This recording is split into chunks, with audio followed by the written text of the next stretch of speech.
வணக்கம். நிறைய பேர் என்னோட இன்ஸ்டாகிராமில் வாட்ஸ்அப்பில் சில கேள்விகள் கேட்டிருந்தீங்க.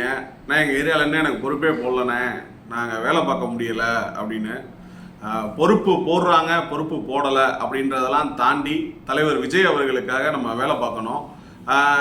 நீங்கள் எவ்வளோ பார்க்குறீங்கல்ல, நான் கிட்டத்தட்ட விஜய் அவர்கள் கட்சி ஆரம்பித்து மாநாடு விக்கிரவாண்டியில் போட்டு அதுக்கு அடுத்த நாள்னு நினைக்கிறேன். அதுக்கு அடுத்த நாள்லேருந்து அவர் கொள்கையை அறிவிச்சா அதுக்கு அடுத்த நாள்லேருந்து நான் பேசுகிறேன்.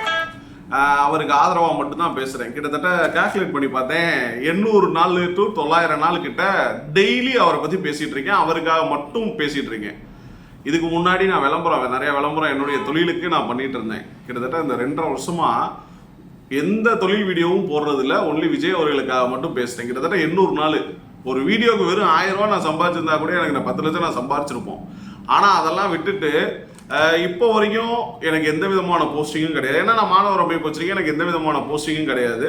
இது வரைக்கும் நான் யாரையுமே சந்திச்சதில்லை. இப்போ ரீசெண்டாக அருண் நம்பர் தான் சந்திச்சேன். யார் அப்படின்னா கொள்கை பரப்பு பொதுச் செயலாளர்.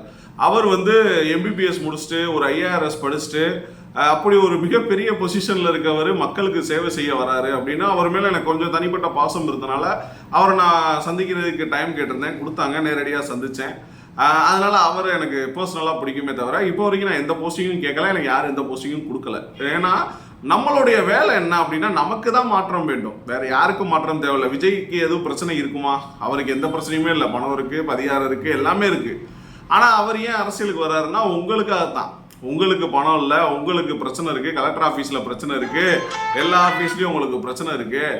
ஆனால் விஜய் அவர்களுக்குலாம் அந்த பிரச்சனை இல்லை. இருந்தாலும் அவர் வர்றது உங்களுக்காகத்தான். ஆனால் உங்களுக்கு நீங்கள் இப்போ என்ன சொல்ல வரீங்கன்னா, எனக்கு போஸ்டிங் கொடுக்காம நான் எப்படி வேலை பார்க்குறது, எனக்கு மேலே இருக்கவங்க சரியில்லை, கீழே இருக்கவங்க சரியில்லை, எத்தனை கேள்விகள் கேட்டாலும் ஒரே ஒரு விஷயத்த மட்டும் தான் சொல்லுவேன். உங்களுக்கு தெரிகிற விஷயம் நிச்சயமாக விஜய் அவர்களுக்கும் தெரியும், நிச்சயமாக அது முடிவு எடுப்பாங்க. ஆனால் அது எல்லாத்தையுமே மறந்துடுங்க. தயவு செய்து இன்னும் ரசிகர்கள் மனப்பான்மையில் இருக்காதீங்க. ரசிகர் மன்றம் வேற, அரசியல் இயக்கம் வேற. சிறிய நிர்வாகிகளாக இருந்தாலும் பெரிய நிர்வாகிகளாக இருந்தாலும் எல்லாரையும் அனுசரித்து போங்க. இன்னும் கொஞ்ச நாட்கள் தான் இருக்குது. ஒவ்வொரு ஓட்டும் நமக்கு தேவை. ஏன்னா இங்கிட்டு 10 பேர் நிற்கிறேன், இங்கிட்டு 10 பேர் நிற்கிறேன், நம்ம தன்னந்தனியாக மக்களோட நிற்கிறோம். அப்படி இருக்கிறப்ப எல்லாரும் நமக்கு வேணும், அனுசரித்து எல்லாரும் கூடயும் போகணும் அப்படின்ற எண்ணத்தோட தயவு செய்து செயல்படுங்க. என்னடா நான் எனக்கு நான் கிட்டத்தட்ட ஒரு 2.5 வருஷமாக விஜய் அவர்களுக்காக மட்டும் உழைச்சிக்கிட்டு இருக்கேன், எந்த விதமான எதிர்பார்ப்பும் இல்லாமல். அந்த நல்ல எண்ணத்தோட தான் நான் உங்களுக்கும் சொல்கிறேன். ஏன்னா நம்மளுடைய உழைப்பு வீண் போயிடக்கூடாது. நம்மளுடைய உழைப்பு ஒரே ஒன்று தான், விஜய் CM ஆகணும், தமிழ்நாட்டில் மாற்றம் வரணும். அதுக்கு தான் நம்மளும் வேலை பார்க்குறோம். நீங்களும் அதுக்கு மட்டும் வேலை பாருங்கள். போஸ்டிங் கொடுத்தா தான் பார்ப்பேன், கொடுக்கலன்னா பார்க்க மாட்டேன், அந்த மாதிரி எண்ணம், அந்த மாதிரி சிந்தனைகள் இருந்துச்சுன்னா அறவோடு அழைச்சிருங்க. இன்னும் 10 நாளோ 15 நாளோ விஜய் அவர்கள் முழுக்க எல்லாரும் வேட்பாளரையும் அறிவிச்சிருவாங்கன்னு நினைக்கிறேன்.